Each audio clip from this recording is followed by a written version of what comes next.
Hi Aquarius, welcome to your weekly reading for the 16th to the 22nd of January. Get straight in with a 5-card read. Present position, present expectation, the unexpected, short-term future Monday to Wednesday, long-term future 1 to 3 weeks. Energy on the bottom is a star card. Star card is promise, hopes, dreams, wishes coming true. You know, your North Star, the thing that you really hope and want for. You want it, go get it, you know, confident. She's dancing around. She is, confident, determined, joyful. I would just, and in control of her emotions. In a more traditional Rider-Waite deck, she's pouring water from a jug onto the land, another one from a hand into the pond, and the water goes in and around, and it's conscious, subconscious, all about the balance there. So really nice energy, really positive energy, really go-getting energy. Then your present position is the Knight of Swords. Knight of Swords is speedboat on a pond, determined to get where you're going. It's kind of person that kind of comes into the room, a bit like the Tasmanian devil in the cartoons.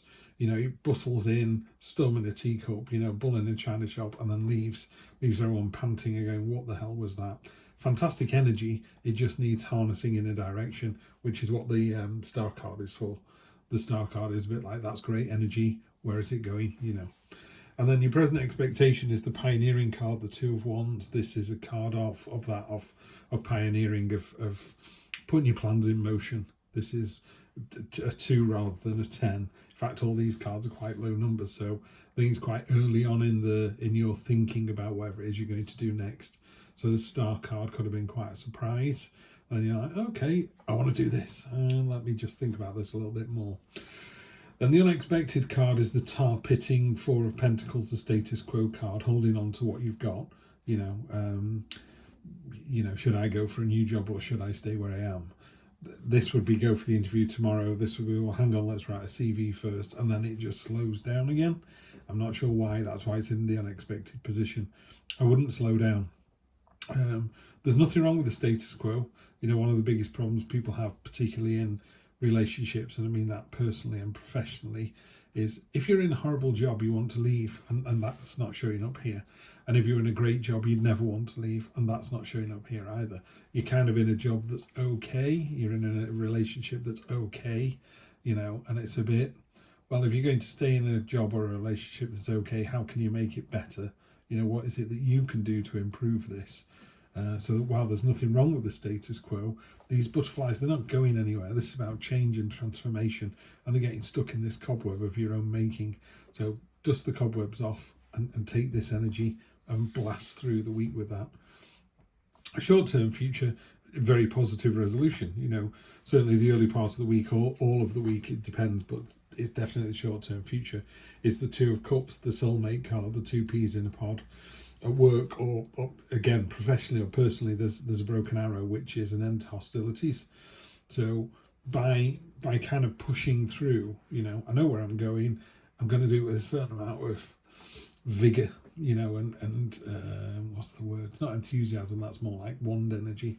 This is very head energy. It's like, this is a great idea, I'm going to do it, and everyone's a bit like, whoa, steady on. But I don't think you should slow down on that. I think you should just drive it forwards, because there's a really positive resolution here. Someone's buying into this idea of yours straight away.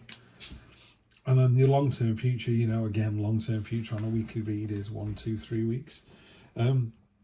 Just make sure, if something doesn't serve you, we can see down here. Is that going to focus for me?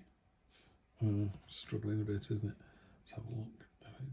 But there's some tiny little boats down at the bottom. You're in these boats. So all of a sudden, these swords take on a different aspect. They become sort of looming and useless and statuesque and stagnant. And these are your burdens. They're just in the back of your mind all the time. And what you need to do is, I'm going to get rid of those. I'm going to sail away. I'm going to sort out my financial problems. I'm going to sort out the facts. My partner works nights and I work days. And you're just going to get it resolved, which is why you're jumping in the boat to sail away to a new destination, a new way of thinking. Just remember that those burdens don't go away until you've dealt with them. If you're in this example, you could be on another coastline, you would still be able to see those swords. They're so massive. You need to put a bomb under each of those and just blow them up and get rid of them. Just get them dealt with. So let's clarify a little bit. We've got on top of the Knight of Swords, the Page of Swords. This is a great card. This is a card of you don't know what you don't know.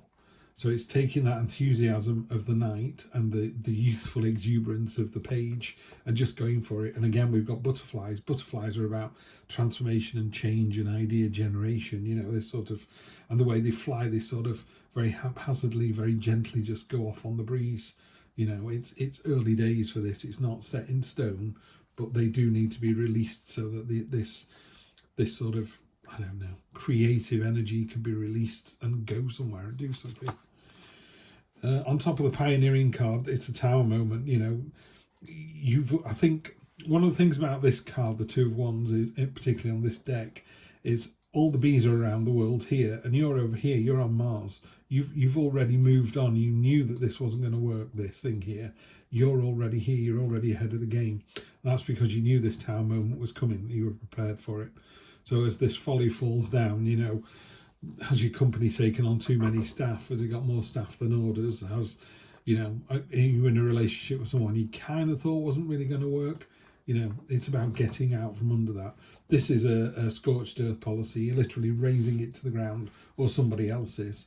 But the foundation is solid, so you can build from that with your experience. And this time you'll build a tower with a door, not a tower without a door that you're stuck at the top of when the lightning strikes.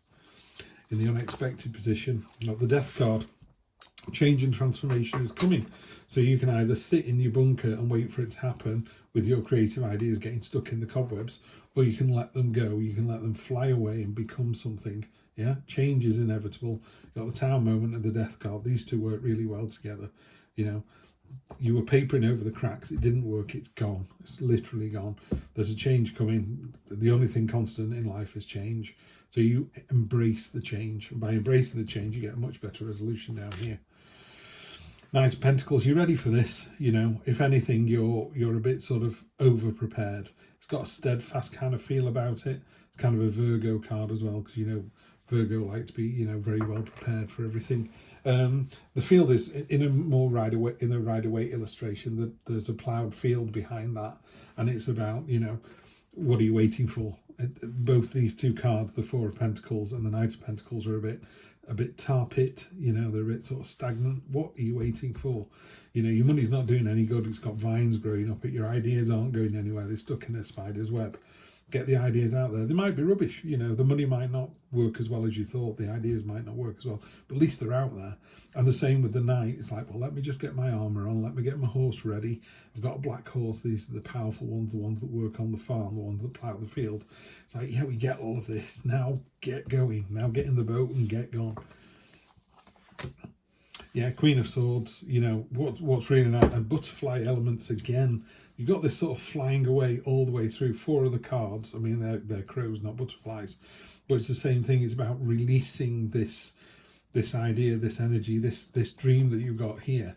You know, what's someone say? Hiding your light under a bushel.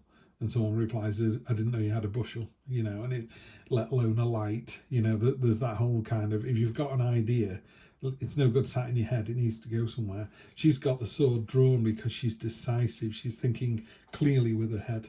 You know, she's on the edge of a cliff. I'm ready to go. Storm clouds be damned. You know, the Queen of Swords is very much a queen of experience, a queen of the head over the heart. She's been there. She's done that. She had a heart broken before. She's prepared to love again because of it. So if you take that attitude into business and professional relationships as well, she's able to bring all of this experience and understanding and use it to get where she needs to go, to the Star card.